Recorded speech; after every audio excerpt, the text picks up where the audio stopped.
Chapter 3. The First Spirit.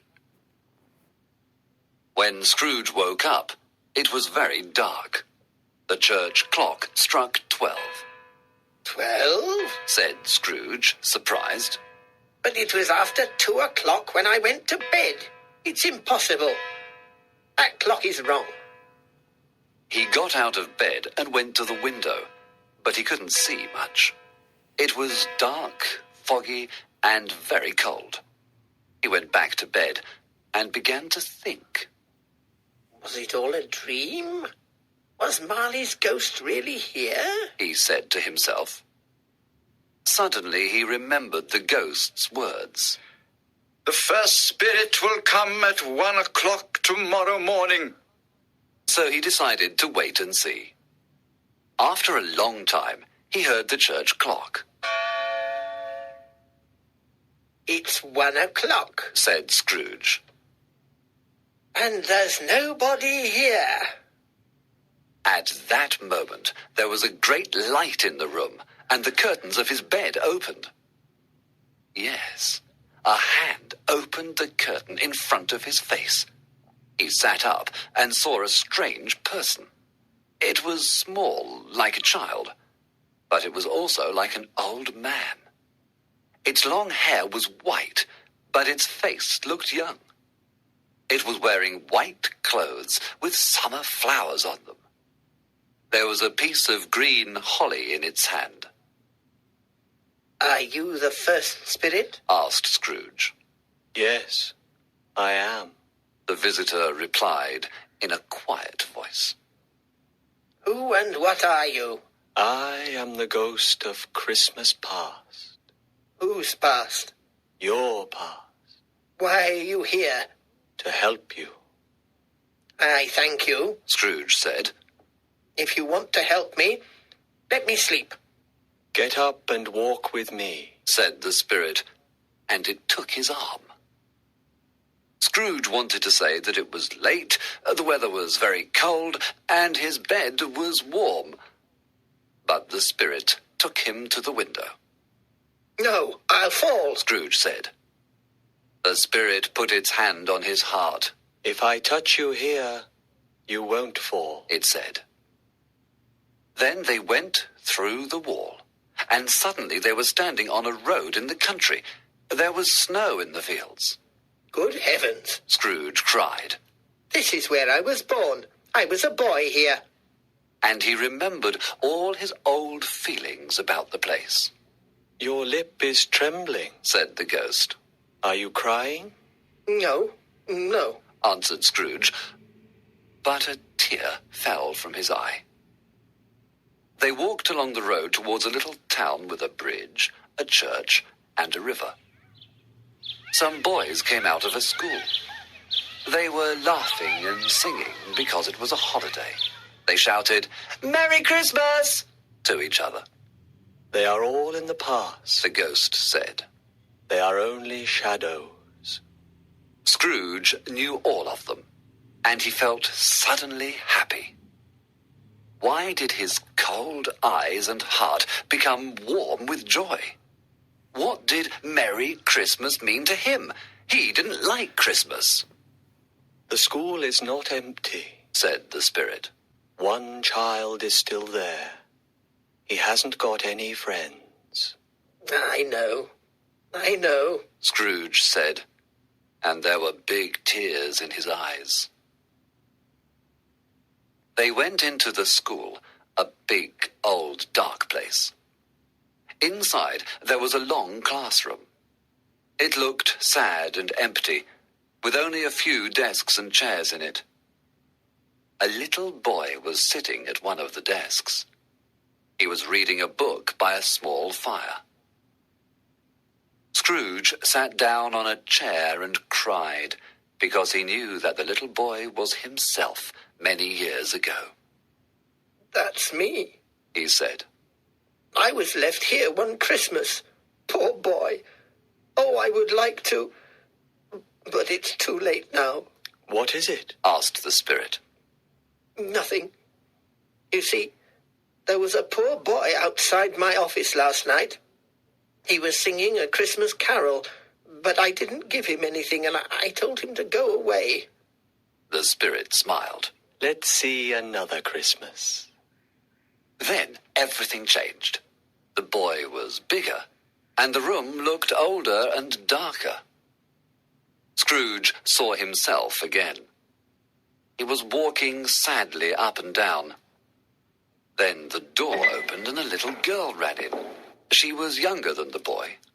Dear, dear brother, She said happily, and she put her arms round his neck and kissed him. I've come to bring you home.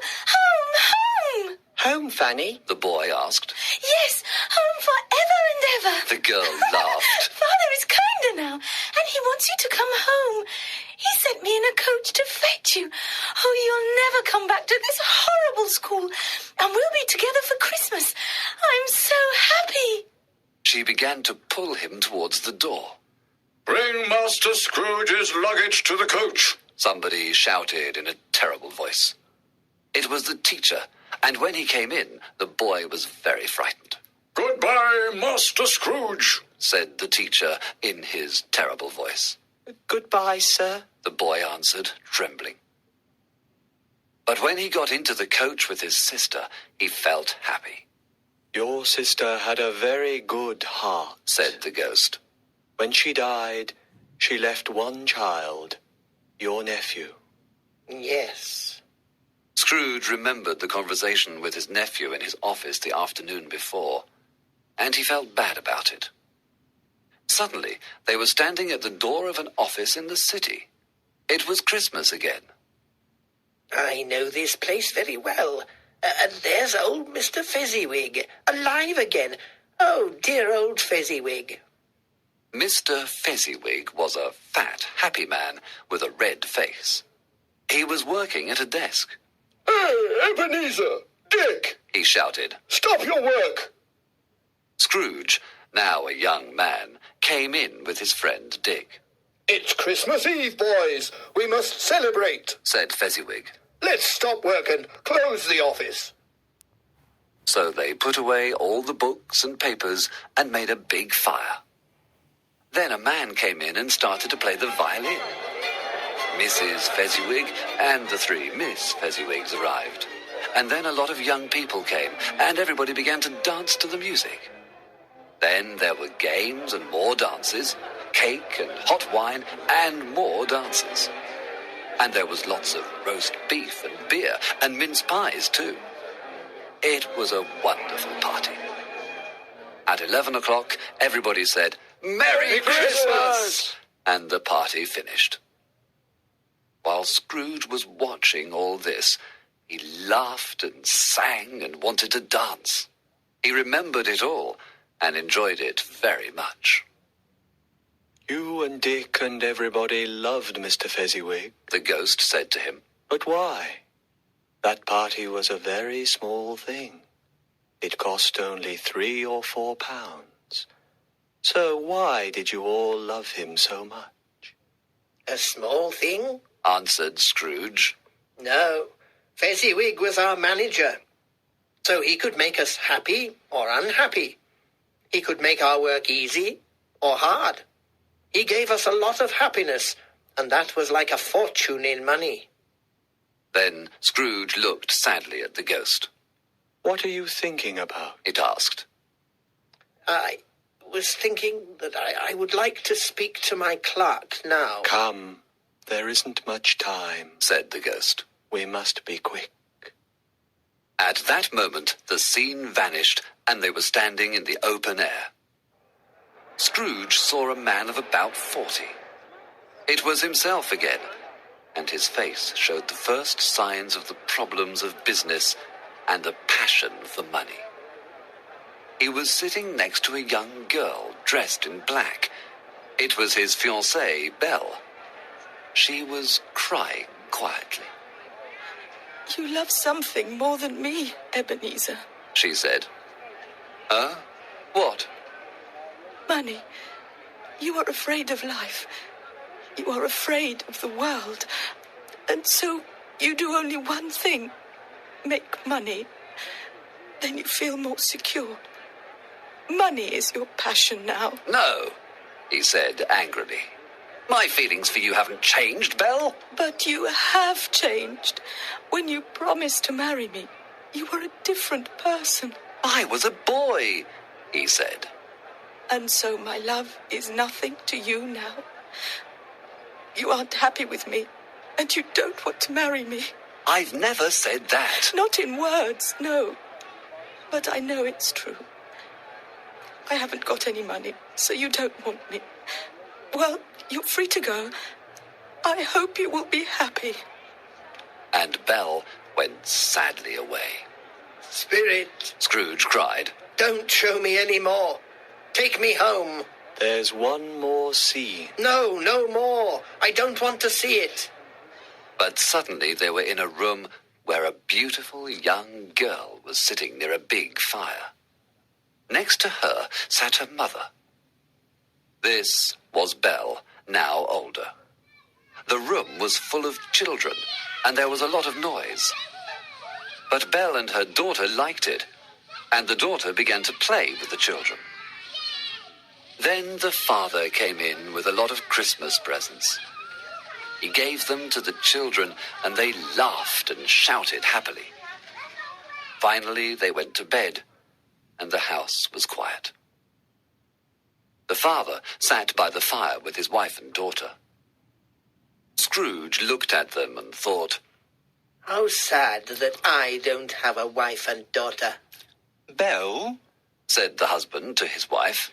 I saw your old friend this afternoon. Who was it? Mr. Scrooge? Yes, I passed his office window and he was there.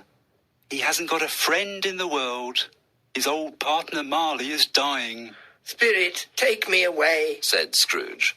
These things happen, The ghost answered. and they cannot be changed. Please take me back. I can't watch this anymore. At that moment, the spirit disappeared, and Scrooge was in his bedroom again. He felt very tired, so he got into bed and fell asleep.